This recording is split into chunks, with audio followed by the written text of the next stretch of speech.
Ravi Chandra Vadiraju, who spoke in Telugu. And I'm grateful for one line that he said. He said,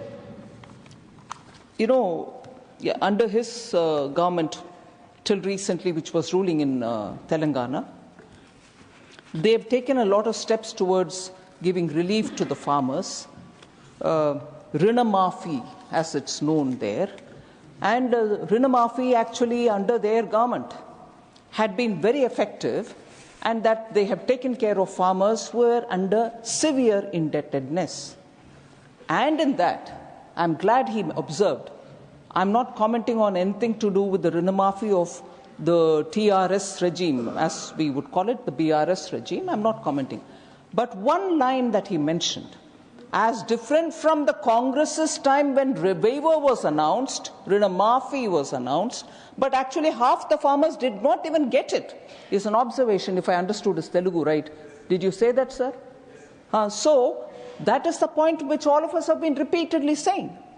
Announce Rina Maafi or loan waiver, but you really don't do it. Half the farmers are left without Rina Maafi, and the banks would put it on the record saying you've been covered under Rina Maafi because the Congress government had given that promise, and later, because under a one-time settlement your loans have been written off, the farmer is not even eligible for one more new loan.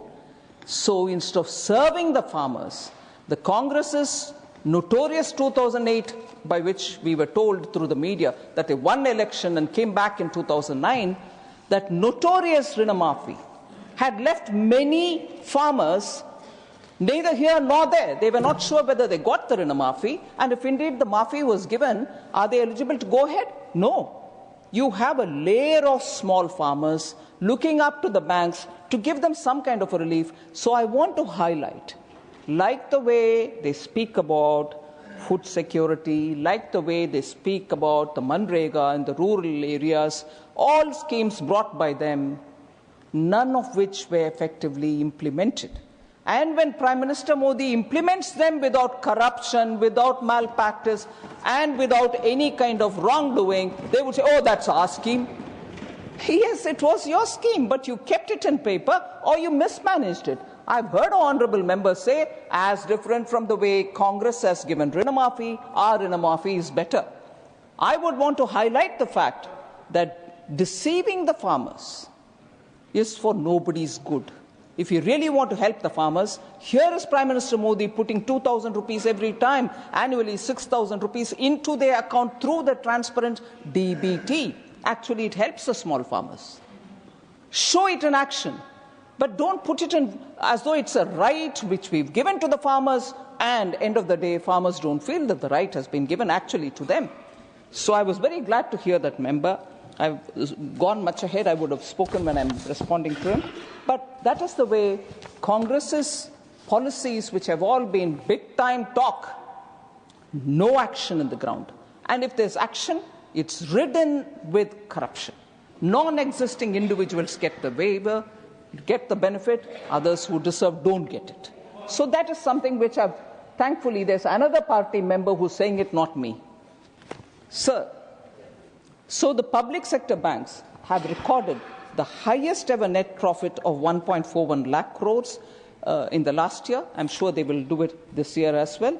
So I want to highlight the fact, most often they say fugitives, they've ran away with public money, small people are being harassed. No, small people should not be harassed. We are periodically through the Reserve Bank of India telling banks, telling our NBFCs that you have no business to go and harass anybody. Duly, yes, follow it up, but you can't threaten people or get into their house at ungodly hours and threaten them and so on. But with all that said, the rich borrowers are let to go off, they run away from the country. I want to give you this number, sir, which we placed in this house during question hours also several times.